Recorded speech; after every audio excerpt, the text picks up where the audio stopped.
Quelques jours, Cédric Jubilard avait tenu à assister à une marche organisée pour les 6 mois de la disparition de sa femme, Delphine. À ses côtés, ses enfants et ses proches étaient là pour le soutenir. Aujourd'hui, le mari de cette infirmière de 33 ans a été placé en garde à vue à Gaillac, ainsi que 2 de ses proches. Les enquêteurs veulent vérifier ses déclarations jugées contradictoires, notamment sur son emploi du temps le soir de la disparition. Selon lui, l'infirmière de 33 ans était sortie promener ses 2 chiens à 23 h, munie de son portable et vêtue d'une doudoune blanche. Delphine Jubilard ne serait jamais rentrée. Les équipes cynophiles perdront sa trace à ce carrefour, à quelques mètres de son domicile. Depuis le 15 décembre, les recherches se succèdent. Les cours d'eau et les lacs de la région sont sondés sans succès. Des battues sont organisées dans les bois qui entourent le bourg de Cagnac-les-Mines, où résidait le couple. En parallèle, les enquêteurs fouillent toute la maison. Le sol, les murs, le jardin. L'ordinateur de la jeune femme est décortiqué. Ses messages, analysés. Là aussi, jusqu'à présent, sans résultat. Une de nos équipes avait rencontré Cédric Jubilard en février dernier. Il se savait surveillé par les enquêteurs et disait n'avoir rien à se reprocher. Ils sont peut-être en train de constituer un dossier commun. Je veux me battre à fond pour mes enfants et pour crier mon innocence. Ces dernières semaines, Cédric Jubilard s'affichait avec une nouvelle compagne sur les réseaux sociaux. Le domicile de cette jeune femme aurait été fouillé aujourd'hui. D'autres investigations sont toujours en cours. Retour en direct sur le plateau de la quotidienne de Crimes et Faits divers. On est en direct au téléphone avec maître Laurent Nakache-Arfi, qui est l'avocat de la famille de Delphine. Bonjour maître, merci d'être en direct avec nous. On a appris il y a quelques instants que les gardes à vue étaient prolongées pour Cédric Jubilard et plusieurs membres de sa famille jusqu'à demain. Est-ce que selon vous, cela signifie qu'il y a des éléments sérieux contre Cédric Jubilard? Comment vous l'interprétez ? À ce jour, malheureusement, je ne peux rien interpréter. Je n'ai pas connaissance du dossier, je n'ai pas accès au dossier puisque je suis représentant des parties civiles et qu'elles n'ont pas encore été entendues. Donc je n'ai aucune connaissance sur le dossier et une prolongation de garde à vue ne présage en rien quoi que ce soit dans la suite de ce dossier. Est-ce que pour vos clients, c'est une surprise, cette interpellation de Cédric Jubilard ? Mes clients, depuis le départ, n'ont jamais souhaité prendre position pour quelque hypothèse que ce soit dans le cadre de cette affaire. C'est la raison pour laquelle, à ce jour, ils ont toujours laissé le choix, ils ont toujours laissé la justice faire son travail, laisser les gendarmes enquêter et rester dans l'attente de la vérité qui nous sera donnée à cette occasion. Tout à fait. Ma question était plutôt de savoir si c'était une surprise simplement pour eux. Pas est-ce qu'ils attendaient cette interpellation ou pas, mais est-ce qu'ils ont été surpris en apprenant que Cédric Jubilard avait été interpellé par les forces de l'ordre ? Oui, pour le moins, puisqu'ils n'étaient pas du tout préparés à cette interpellation, puisque, comme vous le savez, le point d'intérêt de la famille Bill, c'est le bon développement des enfants et s'occuper des enfants et représenter Delphine auprès des enfants. Donc effectivement, ils ont été alertés, le jour même de cette garde à vue, dans le cadre de cette prise en charge notamment. Ils sont dans quel état d'esprit, au fond, vos clients ? Est-ce que aujourd'hui ils sont un peu désespérés par la tournure que prennent les choses ? Parce que c'est vrai que se retrouver avec le mari de Delphine Jubilard en garde à vue, c'est quelque chose qui est assez lourd, qui est assez dur. Est-ce qu'ils sont un peu abattus par tout ce qui se passe ? Ils sont surtout abattus du fait qu'on ne retrouve pas le corps ou qu'on ne retrouve pas Delphine. Excusez-moi, je me permets de dire le corps parce qu'effectivement, avec le temps, on peut s'imaginer le pire. Mais c'est plus ça que de savoir vers qui les soupçons vont être envoyés. Et en même temps, c'est important pour eux, je suppose, de savoir si quelqu'un s'en est pris physiquement à Delphine, si quelqu'un a tué Delphine. Je pense que c'est important pour eux de savoir quelle est cette personne. Tout à fait.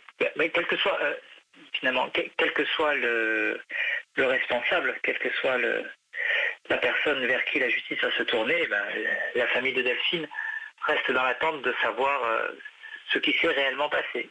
On est surpris parce que pendant que vous parlez, on voit des images des recherches qui ont été mises en place depuis le début de cette affaire. Hein, ça fait quasiment 6 mois. On est surpris qu'il n'y ait aucun indice qui ait été découvert à l'extérieur concernant Delphine. C'est assez surprenant ça également parce que si on imagine que plus le temps passe, effectivement, plus il y a de malchance que Delphine ait été tuée, c'est assez surprenant de n'avoir aucun indice à l'extérieur.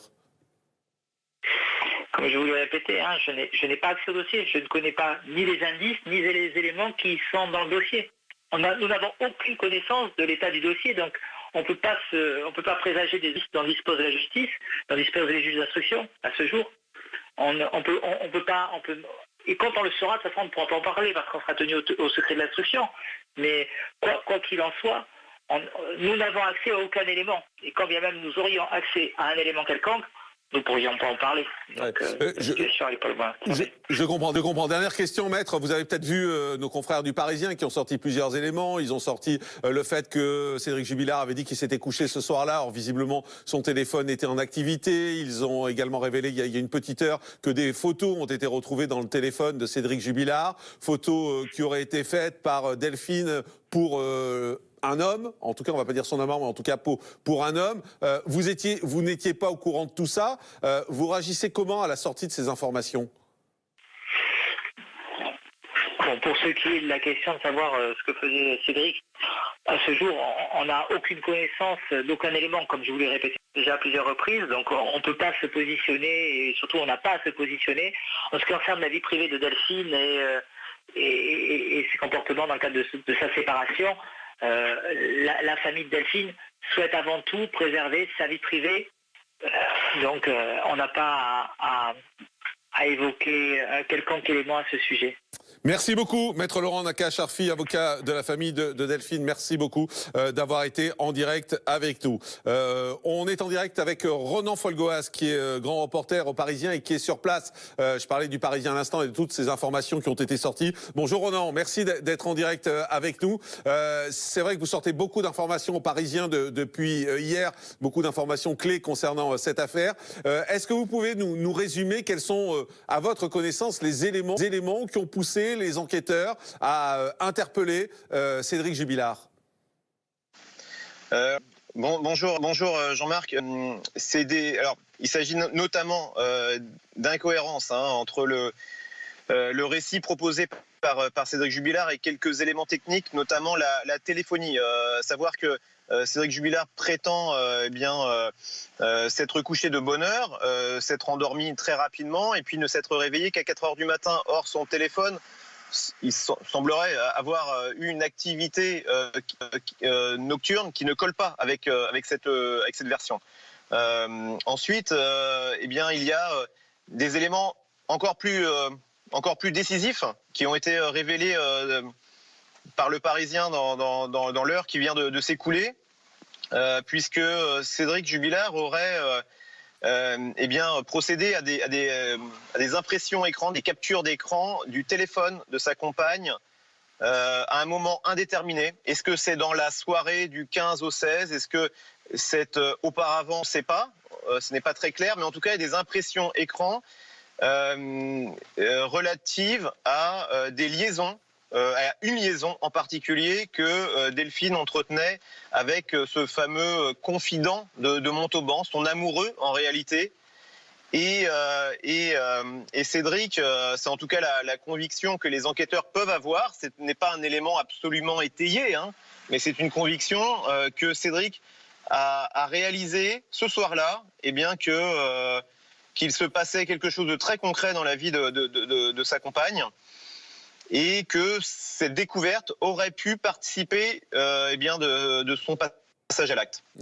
On est un peu surpris, Ronan, de voir que en fait les enquêteurs ne passent à l'action qu'au bout de 6 mois. C'est vrai qu'à un moment donné, il y a eu énormément de soupçons qui se sont portés sur Cédric. Beaucoup ont fait d'ailleurs la comparaison avec l'affaire Jonathan Daval, qui avait énormément énervé son avocat. On s'en souvient parce qu'on l'avait eu en direct dans cette émission. Comment ça se fait qu'il a fallu autant de temps, au fond, pour que ces éléments ressortent et qu'ils jettent un discrédit sur l'alibi porté par Cédric Jubilard? Alors d'après ce que l'on comprend, d'après l'enquête qu'on a pu réaliser au Parisien, ces derniers jours, ces dernières heures même, eh bien, c'est que ces éléments sont apparus très tôt, au contraire, dans l'enquête, très tôt. Simplement, ils n'étaient pas absolument décisifs.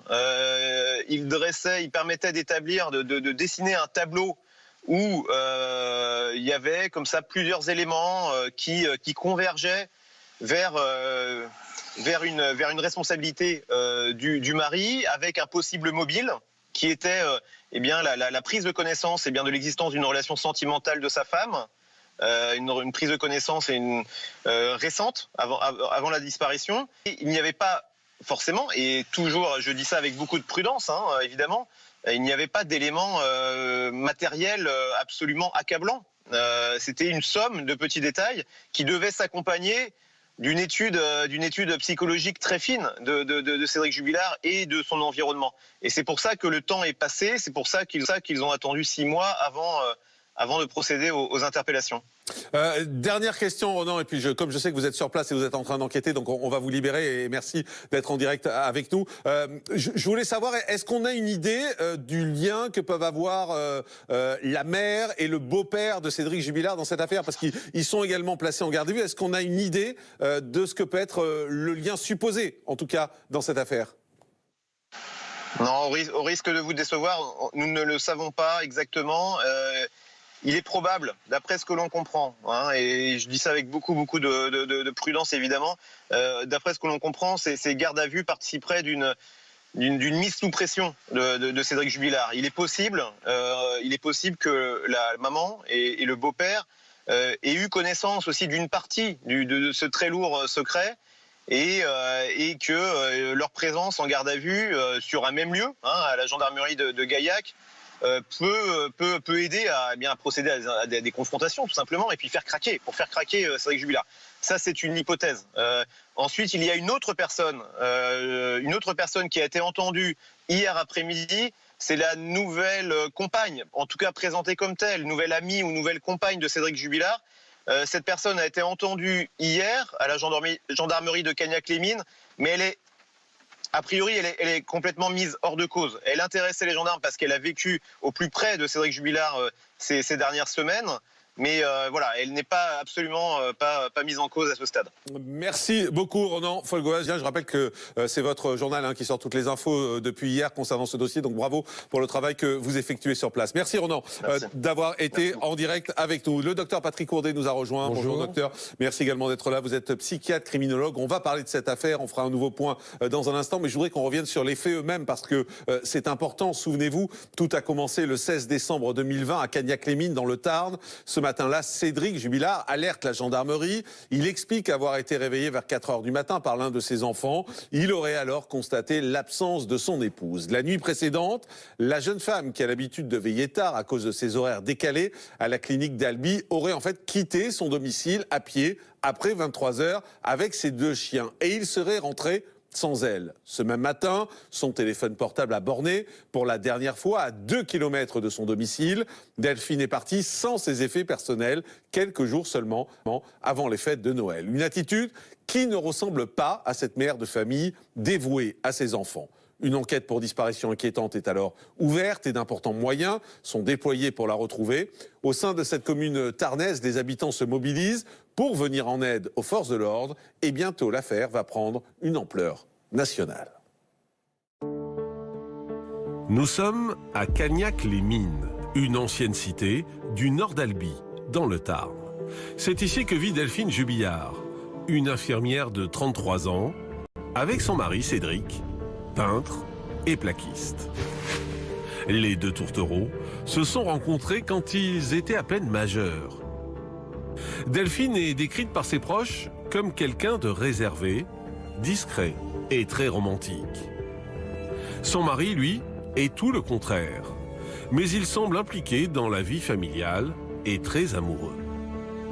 Après son mariage, le couple donne naissance à 2 enfants, aujourd'hui de 6 ans et 18 mois. Moi, j'ai toujours vu Delphine avec ses enfants. Quand elle passait tout le temps un bonjour, comment j'allais. On parlait des enfants, pas du travail même, parce qu'elle avait un travail où il fallait qu'elle soit discrète. Mais tout bascule en mars dernier, lors du premier confinement. En proie à des problèmes financiers, le couple bat de l'aile. Toute la famille ne vit en effet que sur un seul salaire, celui de Delphine.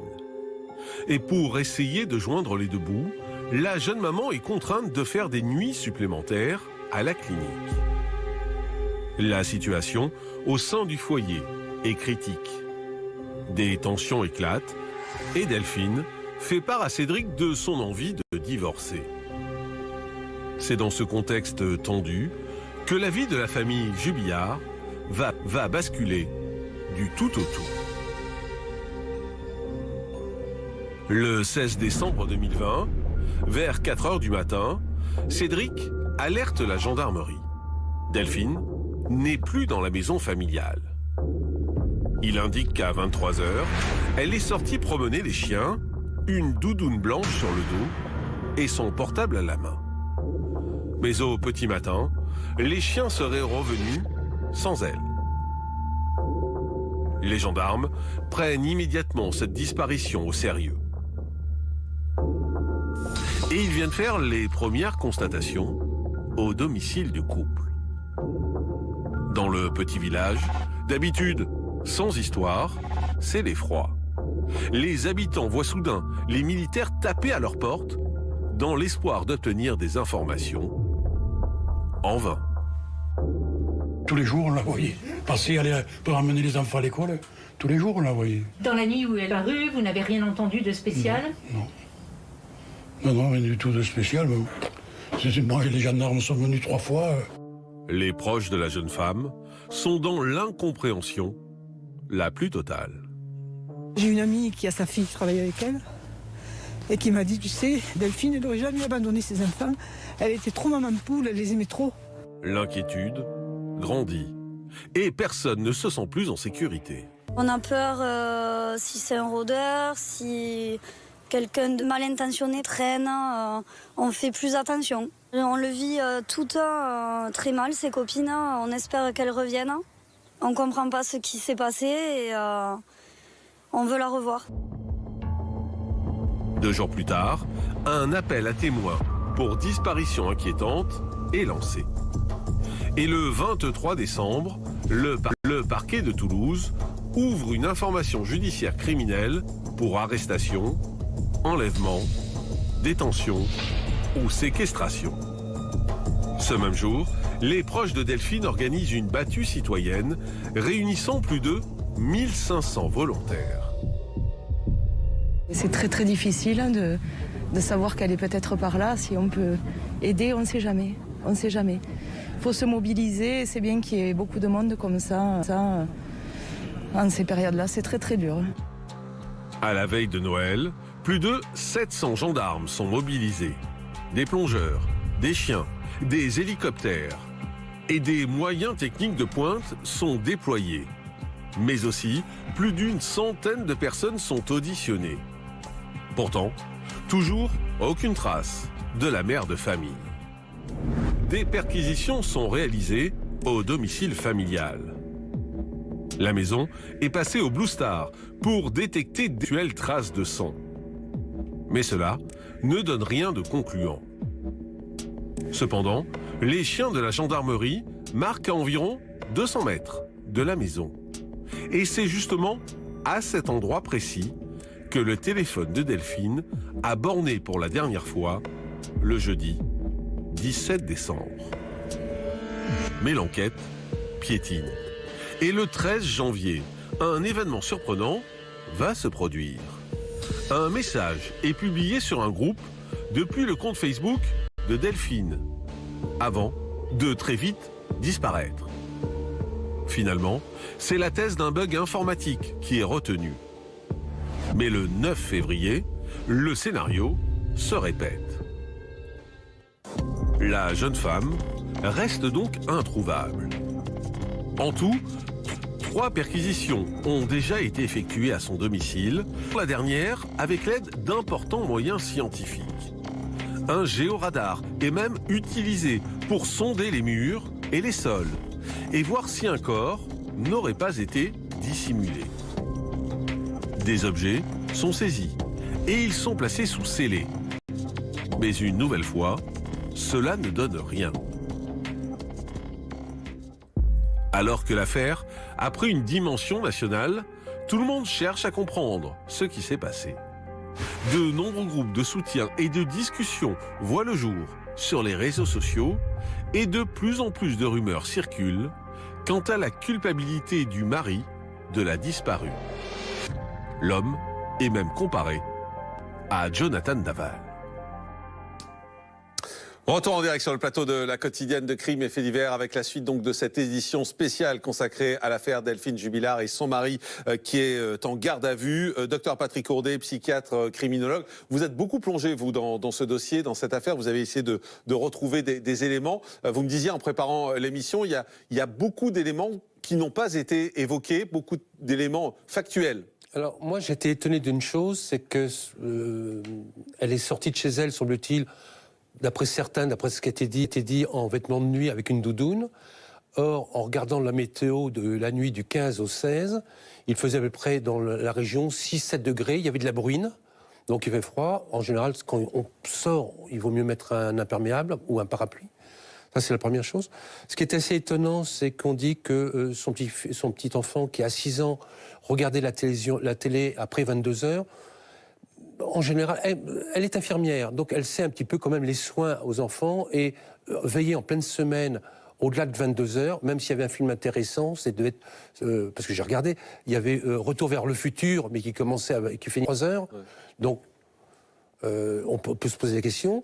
Ce sont ces questions-là qui sont intéressantes. On a dit que son fils, en fin de compte, en se couchant, sa mère serait venue le voir. Moi, je sais, j'ai un petit-fils qui a 6 ans, donc j'ai eu mes enfants aussi. On peut leur raconter beaucoup de choses, et en leur racontant 3-4 fois la même chose, ils sont persuadés que c'est la réalité. C'est comme ça qu'ils croient au Père Noël, à plein de choses. Après, avec un peu de raison, ils prennent du recul et ils réfléchissent. Un enfant dit « ta maman va venir t'embrasser ce soir ». Là, pour l'instant, elle fait la vaisselle, elle arrive tout de suite après. L'enfant s'endort, il est persuadé que sa maman est venue lui dire bonsoir avant de s'endormir. Alors, est-ce que c'est la réalité? Est-ce que c'est... Moi, c'est des hypothèses au niveau criminologique que je pose, parce que ça me paraît des interrogations dont on n'a pas parlé. Dont on n'a pas parlé, mais c'est pas parce qu'on n'en a pas parlé que les enquêteurs ne les ont pas étudiés, parce que l'un des clés dans ce dossier est assez caractéristique et assez à part d'ailleurs des autres affaires, c'est que les gendarmes et les enquêteurs ont gardé un silence total. Exactement. Depuis le premier jour. Alors autant sur toutes les autres affaires, tout fuite en permanence et on a les infos sur tout, autant sur ce dossier-là, en revanche, il y a eu un silence complet pendant les 6 mois d'enquête. Au bout d'un moment, on se demandait même si les enquêteurs ne pataugeaient pas totalement. On peut se poser la question, d'autant plus qu'on sait que le couple était, semble-t-il, en instant de divorce, c'est-à-dire qu'il devait y avoir des tensions. Éventuellement, quand on divorce, quand on se marie, on envoie des fleurs. Quand on divorce, on leur envoie la figure des fleurs. C'est pas la même chose. Donc il y a moins de douceur dans les rapports, il y a peut-être plus de violence verbale uniquement, peut-être plus de tension, qui fait que, bon, lui dit qu'il se couche et qu'à 4 heures du matin, il y a son fils qui pleure. Il voit personne, il téléphone à une amie, etc., etc., etc. Bon, qu'est-ce qui s'est passé entre 22h et 4h du matin, personne ne le sait, et hypothèse pour ça, bien entendu, mais je crois que c'est la logique criminologique qui fait qu'on doit chercher dans ces détails-là. La logique criminologique dont vous parlez, est-ce que du coup, vous, par exemple, hier, vous avez été surpris quand vous avez appris que Cédric Jubilard était placé en garde à vue? Très honnêtement, non. Très honnêtement, non, parce qu'il y a des faisceaux, sans avoir de preuves, mais il y a des faisceaux quand même d'interrogations qui disent il se passe quelque chose, il s'est passé quelque chose. Et c'est vrai que moi j'étais très étonné qu'une femme, vers 23h aux environs, alors qu'il bruine dans la région et qu'il fait 8 degrés, sorte simplement avec une petite doudoune. Ça paraît étonnant. C'est des détails qui ont peut-être été entendus, qui ont peut-être été retenus, mais que je n'ai jamais vu pas. Il a fallu que je regarde le bulletin de météo du 15 au 16 dans le Tarn pour savoir quel temps il faisait. Alors, Charlotte Durand, quels sont exactement, à l'heure qu'il est, les éléments qui ont poussé les gendarmes à placer Cédric Jubilard en garde à vue? Essayons d'être concrets, de synthétiser tout ça. Oui, alors après 6 mois d'enquête, les enquêteurs ont mis en exergue plusieurs incohérences dans le récit de Cédric. Tout d'abord, alors qu'il affirme être parti se coucher aux alentours de 22h, le soir de la disparition de sa femme, et avoir ensuite été réveillé uniquement à 4h du matin par les pleurs de sa fille, moment où il aurait constaté la disparition de Delphine. Les analyses téléphoniques révèlent a priori le contraire. Le téléphone de Cédric aurait en fait été actif une bonne partie de la nuit. Alors, Maître Philippe-Henri Honegger, avocat pénaliste, l'activité du téléphone, est-ce que c'est un signe cohérent qu'il a menti ? Ça dépend vraiment de ce qu'on va trouver de cette activité du téléphone. En fait, les enquêteurs, ils travaillent sur ce qu'on appelle les factures détaillées, les FADET, sur lesquelles apparaissent les appels entrants, les appels sortants, les SMS entrants, les SMS sortants, et les data, c'est-à-dire les données Internet d'utilisation du téléphone entrant et sortant. Vous pouvez avoir, alors que vous n'utilisez pas votre téléphone, c'est-à-dire que vous allez vous coucher, vous le posez sur votre table de nuit, vous le laissez allumer, et puis vous dormez, vous pouvez avoir un téléphone qui est actif, parce que vous envoyez des SMS, on peut vous appeler, vous répondez pas. Et donc, dans ce cas-là, il est actif. Mais on voit que vous n'avez pas été actif parce que vous n'avez pas vous-même appelé ou vous n'avez pas répondu ou vous n'avez pas envoyé un SMS. Mais concernant les datas, on peut avoir des datas entrantes et des datas sortantes alors même qu'on n'utilise pas le téléphone. Si vous avez une application, par exemple, d'actualité, vous allez avoir des actualités qui vont rentrer très régulièrement sur votre téléphone avec des systèmes de push. Et l'appli elle-même, elle va faire des appels vers le site mère de ce site d'actualité pour récupérer des infos. Donc on peut avoir l'impression que votre téléphone, il fonctionne. Il y a des trucs qui sortent, il y a des trucs qui rentrent, alors qu'en réalité, vous ne l'avez pas touché. C'est pour ça qu'il faut toujours faire très attention avec la téléphonie. Moi, je ne sais pas ce qu'on met derrière ce terme téléphone actif. Il a pu être actif sans être utilisé. Ouais, alors c'est ça qui est important dans ce que vous dites, c'est que c'est le mot actif qui en fait ne veut rien dire. C'est soit il y a des messages et des choses qui ont été envoyés par Cédric Jubilard. Dans ce cas-là, en fait, il a été utilisé. Il a été utilisé. Soit actif, ça veut simplement dire qu'il reçoit des informations, qu'il reçoit des messages, et ça peut nous arriver à tous, même quand on dort. Exactement. Et ça confirmerait au contraire le fait qu'il dormait. La plupart d'entre nous, si vous avez un smartphone, en réalité, votre téléphone, il est actif en permanence quand vous l'utilisez pas. Même quand vous dormez. Exactement. Alors, il y a également une photo qui a été envoyée par Delphine à son amant qui aurait permis de faire avancer l'enquête, Charlotte. Oui, c'est peu avant 23h ce soir-là. Delphine a envoyé une photo à celui dont elle avait fait la connaissance sur Internet à l'été 2020 et qu'elle fréquentait depuis plusieurs mois. Et sur cette photo, elle apparaît en tenue de nuit, douchée, prête à aller se coucher. Or, d'après Cédric, elle serait donc sortie à cette heure-ci promener les chiens avec sa fameuse doudoune blanche. Alors ça, docteur Patrick Ourdet, ça correspond un peu à ce que vous disiez quand vous nous parliez du temps, quand vous nous parliez de la météo. Là, on est le soir, c'est aux alentours de 22h30, 23h a priori qu'elle fait cette photo.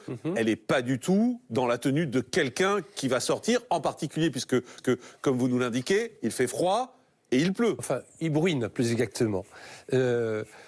A priori... on ne connaît pas ça à Marseille, c'est pour ça.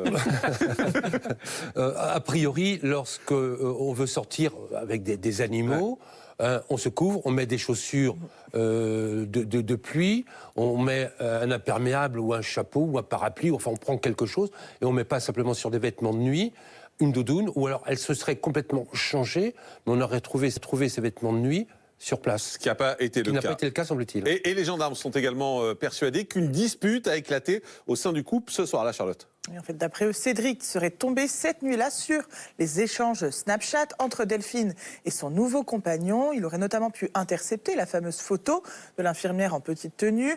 Et des captures d'écran de ces échanges auraient été retrouvées sur le téléphone de Cédric. Delphine avait prévu de partir très rapidement du domicile familial et éventuellement de s'installer avec son nouveau compagnon dans une ferme près d'Albi. Il était donc question de revenir à la maison de Cagnac-les-Mines. Et Cédric aurait alors réalisé qu'il allait perdre tout ce qu'il avait mis des années à construire, ce qui aurait pu déclencher son passage à l'acte meurtrier.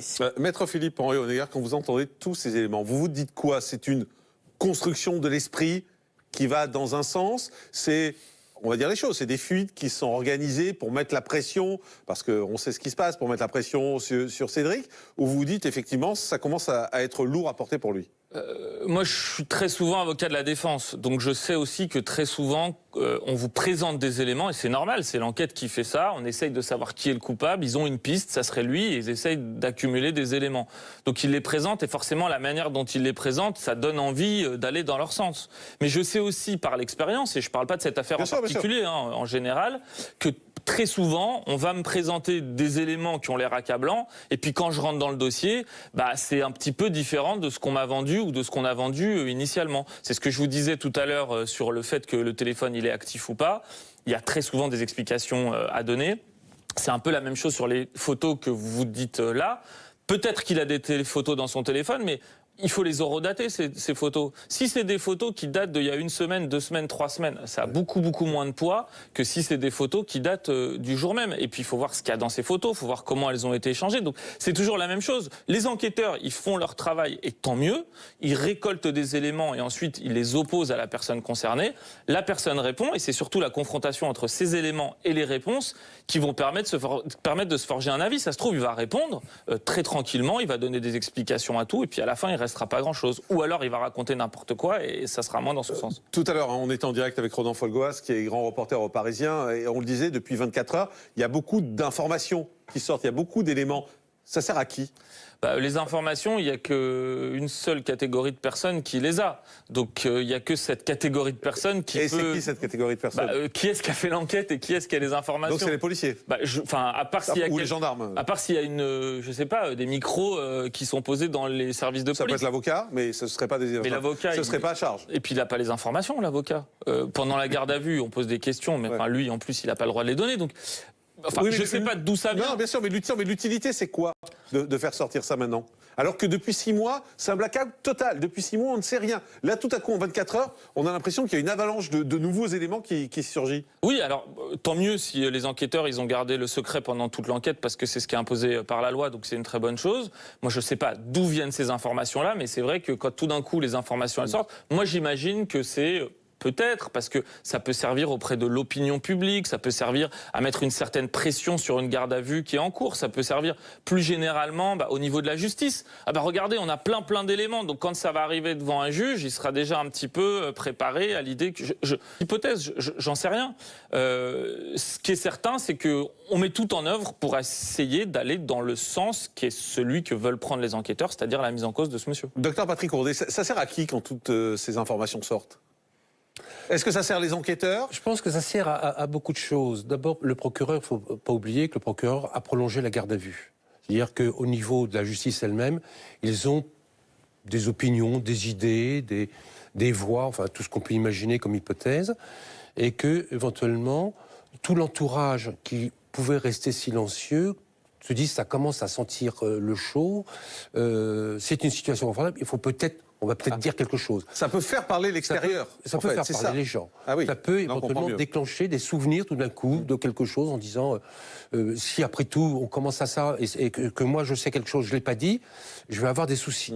Donc c'est-à-dire à un moment ça peut aussi permettre de lâcher, on va dire, un peu de lest et permettre à ce moment-là peut-être aux enquêteurs de trouver peut-être de nouvelles pistes, de nouvelles hypothèses, de nouveaux indices qui restait pour l'instant un petit peu latent. Alors on précise, bien évidemment, on le rappelle, on l'a beaucoup fait, mais c'est important de le rappeler à chaque fois que pour l'instant, Cédric Jubilard, ainsi que sa famille qui est en garde à vue est présumée innocente. Mais si l'implication du mari de Delphine se confirme, Charlotte, plusieurs questions restent quand même en suspens. Oui, les enquêteurs se demandent comment il aurait pu tuer sa femme sans réveiller les enfants qui dormaient à proximité et sans laisser aucune trace.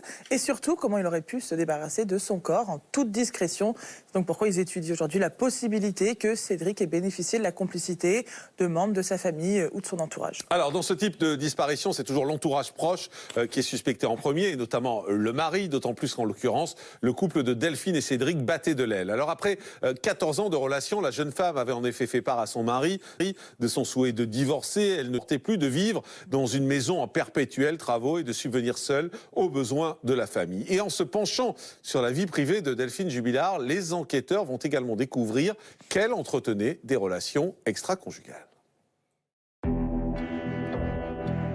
En février, cela fait maintenant 2 mois qu'il n'y a toujours aucune trace de Delphine Jubilard. Et pour les proches de la jeune femme, quelque chose de grave s'est forcément produit.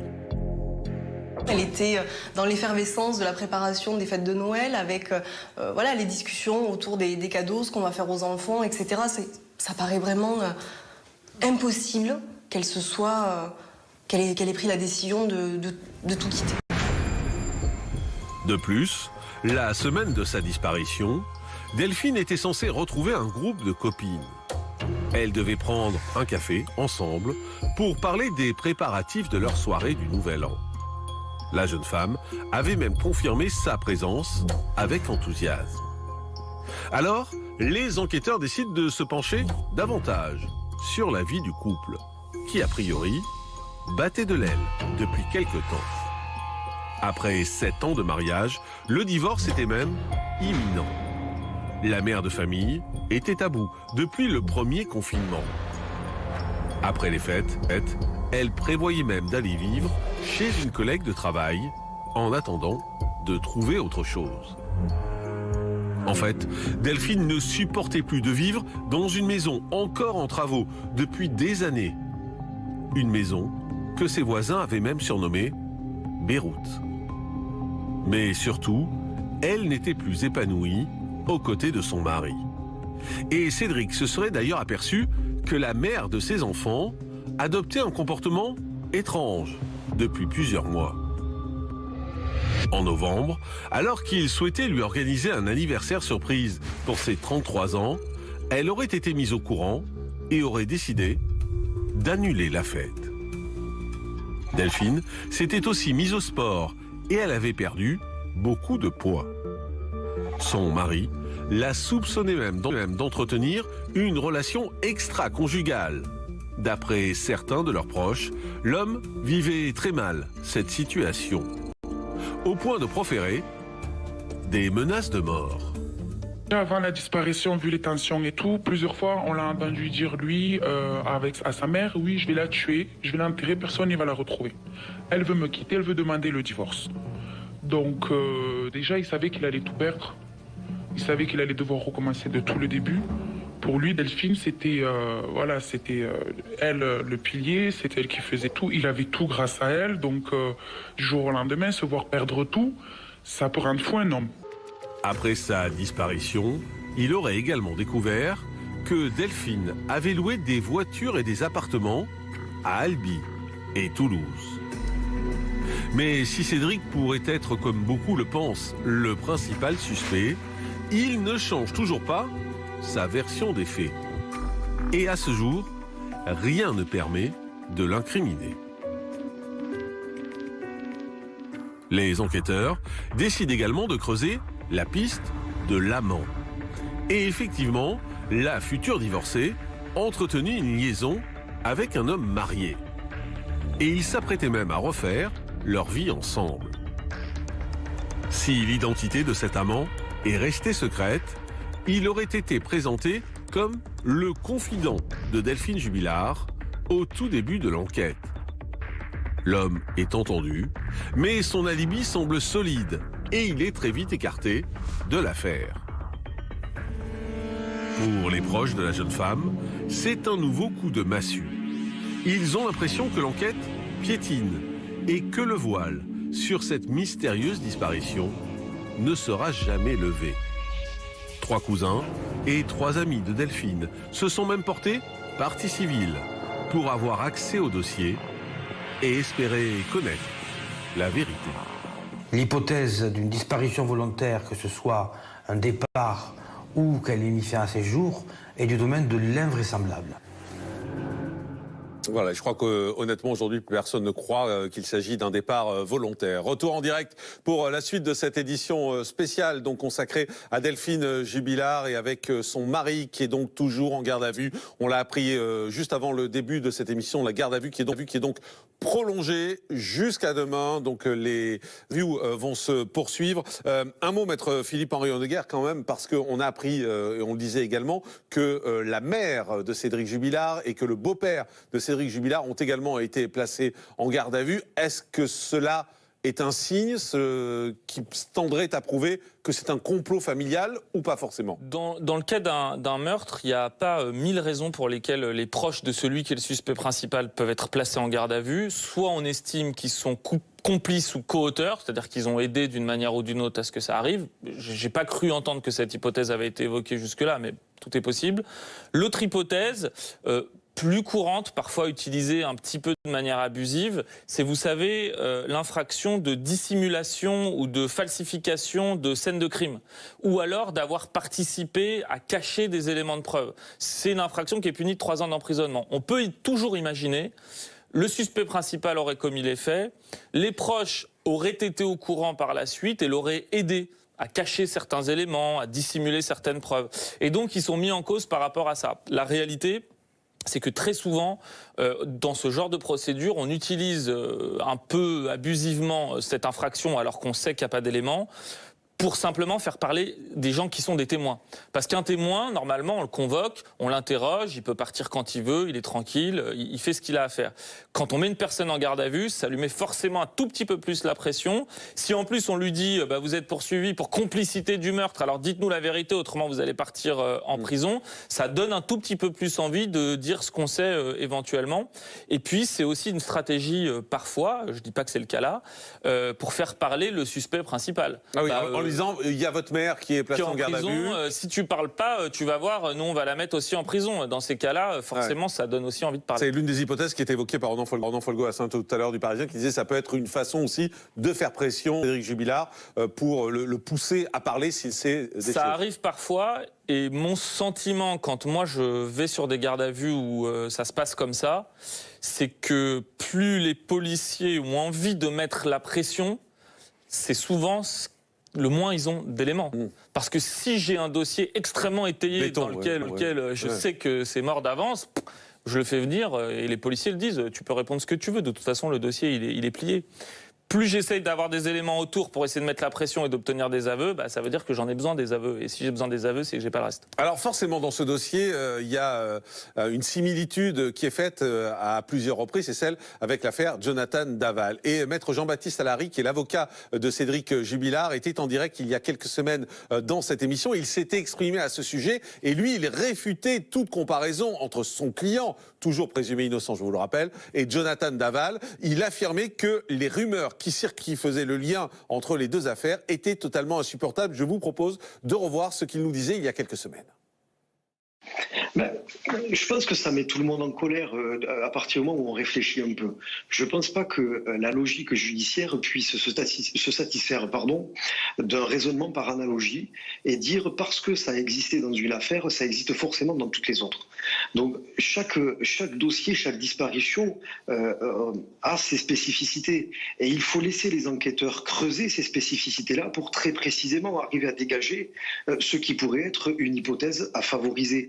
Les analogies ne peuvent pas avoir lieu en matière judiciaire. On ne peut pas fonctionner comme ça. Un mot également, parce qu'il y a eu ce fameux témoignage qui a beaucoup fait parler, ce témoignage d'un membre de la famille de Cédric qui a préféré rester anonyme, qui s'est confié sur Cédric, justement, en affirmant qu'il avait déjà menacé de la tuer. C'est vrai que c'est assez choquant, c'est assez troublant. Votre avis, c'est quoi? C'est que c'est du grand n'importe quoi ou qu'il y a du vrai là-dedans? Alors, mon avis, il est très simple. Ce qui est anonyme doit rester anonyme. Et j'ai beaucoup de mal à imaginer qu'une personne qui détiendrait des informations aussi précises et aussi importantes que des menaces de mort prétendument proférées n'ait pas partagé cette information-là avec les forces de l'ordre, premier point. Donc si cette information a été partagée aux forces de l'ordre et aux services enquêteurs, ils en ont forcément fait quelque chose, parce que c'est un élément qui est fondamental, évidemment.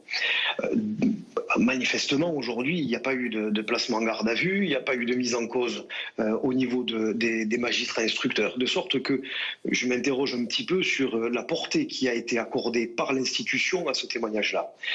Ensuite, ce témoin-là prétend que ces menaces auraient été proférées en présence de Cédric Jubilard, et me semble-t-il qu'elle a fortement démenti, et très clairement démenti avoir pu être témoin de telles menaces.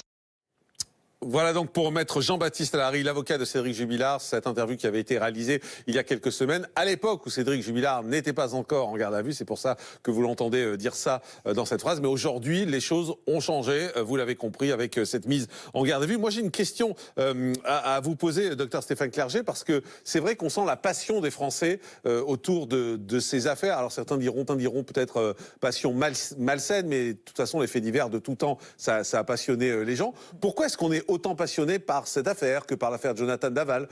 Qu'est-ce qui fait qu'on a tous un intérêt pour savoir ce qui s'est vraiment passé? Il y a trois raisons. La première, c'est justement cette comparaison avec l'affaire Jonathan Daval, qui a quand même justement passionné les foules, et donc on a l'impression qu'on revit un peu cette histoire-là. La deuxième, c'est qu'on suspecte un féminicide. Or, c'est dans l'actualité politique aussi, puisqu'on mesure par rapport à cette actualité dramatique, mais surtout, c'est parce que les protagonistes sont des Français moyens. on prendrait un échantillon pour représenter la population française, ce pourrait être eux. Ils ont un âge moyen, des revenus qui correspondent à la moyenne des Français, un enfant, enfin, c'est vraiment les Français moyens. Donc évidemment, on peut facilement s'identifier. Et puis c'est une histoire simple, donc ça peut tout à fait nous arriver. C'est pas du tout enfin bon, spectaculaire. Abracadabrantesque. Voilà, merci. Et d'ailleurs, les meilleurs thrillers américains qu'on savoure sur Netflix, c'est souvent des histoires simples au début, mais on se dit il y a peut-être quelque chose d'un peu plus mystérieux. Et on découvre là les choses progressivement avec est-ce qu'elle est adultérine, enfin, est-ce que finalement le mari est assassin. Et du coup, on avance en même temps que les enquêteurs sur des choses qui auraient pu nous arriver ou à notre voisin. Et donc, on est évidemment très, très concernés. Docteur Patrick Ourdet, vous êtes d'accord avec ça? C'est l'identification finalement qui fait qu'on s'identifie à certaines affaires, parce que des affaires, hélas, il y en a beaucoup, mais il y en a certaines comme ça qui sortent du lot, et dans celle-là, c'est l'identification qui fait qu'on est passionné. Il y a un titre de film qui me revient immédiatement en tête, c'est le film « C'est arrivé au bout de votre rue ou de la rue », ou un truc comme ça. C'est-à-dire que c'est des choses qui peuvent arriver tout près de chez soi, qui sont, ce que tu disais, des choses banales. Mais c'est tellement, on va dire, banal que ça peut nous arriver. Ou ça peut arriver à nos proches, donc on s'intéresse. Et puis l'effet médiatique aussi, tout le suspense, est-il l'assassin, n'est-il pas l'assassin, etc., etc. C'est un thriller. Une série. C'est un thriller qu'on vit en direct, en fait. Exactement, on vit une américaine ou française, la française pour l'occasion. Bon, américaine parce qu'elle est bien. Oh, il y en a quand même des biens. Netflix, voilà. Je parle d'une chaîne, mais c'est tout à fait un scénario d'une série. Exactement. Merci, docteur Patrick Ourdet, psychiatre criminologue. Merci d'être venu en direct. Voilà donc ce qu'on pouvait vous dire sur cette affaire Delphine Jubilard. Je vous rappelle que la prolongation de la garde à vue de Cédric Jubilard a été prolongée, mais qu'il reste présumé innocent pour l'instant dans ce dossier. On attend des événements qui devraient intervenir demain. A priori, maître, vous me confirmez, puisque la garde à vue devrait, les 48 heures, ça va se terminer demain vers midi, je pense. Donc on devrait savoir à ce moment-là s'il est déféré devant un juge. 48 heures maximum. À l'issue, il est décidé soit de dire on n'a pas d'éléments, donc il est remis en liberté, soit il sera déféré devant le juge d'instruction qui pourra décider ou non de le mettre en examen, et ensuite par un juge des libertés qui décidera ou non de le placer en détention provisoire. Voilà, on verra ça en direct, bien évidemment, demain dans cette émission. Dans Crime et Faits divers, la quotidienne, je vais maintenant revenir sur le calvaire d'Emma. À 20 ans, cette jeune étudiante en communication se met en couple avec Vincent, un footballeur professionnel de 25 ans. Et si au début, leur relation se déroule à merveille, elle ne va pas tarder à virer au cauchemar. Vincent n'hésiterait pas à la tromper, il se montrerait excessivement jaloux. Et lors d'une énième dispute, pris d'un accès de violence, il aurait passé à tabac la jeune femme pendant de longues heures et aurait même menacé de l'immoler avec un briquet. Enfermée dans la chambre d'hôtel, la jeune femme va trouver un seul moyen pour s'échapper, sauter par la fenêtre. Elle sera en direct avec nous dans un instant. On fait une courte pause et on se retrouve en direct sur Énergie 12. À tout de suite.